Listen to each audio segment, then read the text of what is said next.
And thank you everyone for coming. It just really means a lot to both David and myself to be sharing this special event with you and to feel your love and support. I've known David for 40 years. He and I entered medical school in our first year in 1969. Wow, how the time flies, eh? My first impression of him was one of a very serious, very tall, because he had played basketball at the U of A Golden Bears, fellow who sat in the front row of our class, and he asked a lot of questions. I guess he was training for the legislature.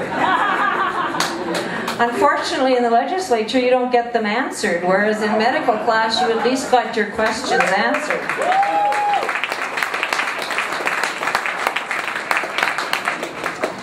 My impression of David at that time was that he was too nice to be real. And I thought, I don't know about this guy. Anyway, I still can recall an image of David. We were both doing pediatrics as clinical clerks, and David was standing at the nursing station on the pediatric ward. It was probably about 11 at night, writing orders in stocking feet with his pair of hush puppies parked beside him on the floor. He's always complained of very hot feet. One thing I found out about David the day before our wedding, when we were getting married in my hometown in Vermilion, David had already started practicing in Pincher Creek, where we were going to be living as a family doctor. And I had moved some of my things down to Pincher Creek in preparation for joining him. But I had this pair of white high heel shoes, and the heels were about this big, that I had tried on and decided, I don't think I'm going to make it through the wedding day wearing these heels. So I called up David on the Friday and said, because he was supposed to be arriving that night for our rehearsal, David, would you please bring me my blue pair of shoes with a heel that was about like this? Because I had this dress that I had gotten from Lesotho, which had some blue trim on it. It was an African dress I was going to wear as my wedding dress. Well, David shows up with one blue shoe and one green shoe.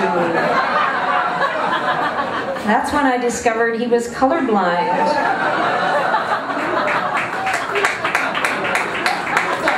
And not only that, they were both left feet. You might have think I should have wondered about them at that time, eh? Anyway, the other thing that I found out not too long after we were married and settled in Pincher Creek was his willingness to be different. Here we were, two family docs, settled in this small town. Conservative town, I must admit, probably, although they did elect an NDP one time. Mustn't forget that.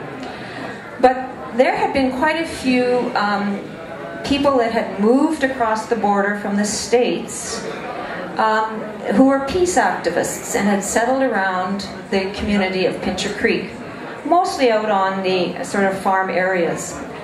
And there was going to be a peace rally that was anti-nuclear down the main street of Pincher Creek.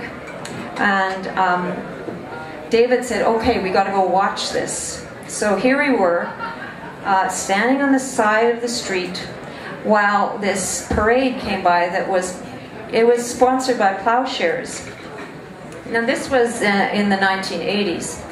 And of course here I was, this young doctor in Pincher Creek, thinking, you know, got to stay out of politics. You got to be sort of nonpartisan, because you don't know which patients vote which way or who's pro anything or anti anything.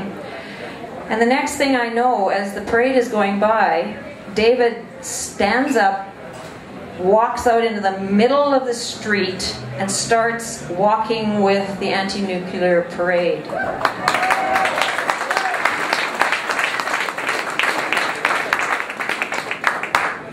That was the first inkling I had of the many times I would find him in parades as an activist on the streets, not caring what anybody else thought about him or his position.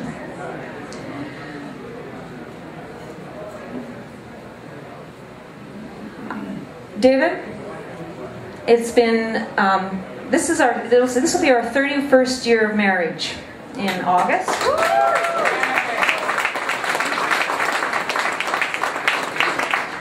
And I wrote a little poem for this occasion. And it's called Here Are the Ways. Here are the ways I am proud of you.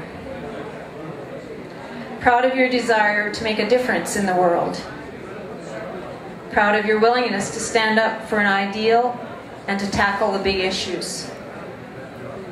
Proud of your desire to consume as little as possible and have the smallest footprint on the earth. Proud of your desire to be a global citizen and to stand up for the underdog. Proud of your ability to see the good in every person and to see both sides of any issue.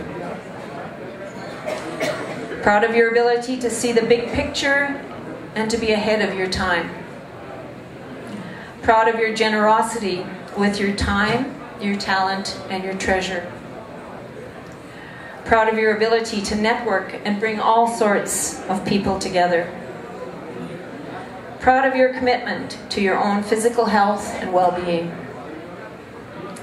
Proud of your ability to play with our children and now with our grandchildren.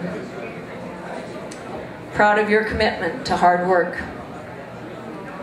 Proud of your commitment to democracy. These are the things that I'm proud of you, and so I salute you on your 60th birthday.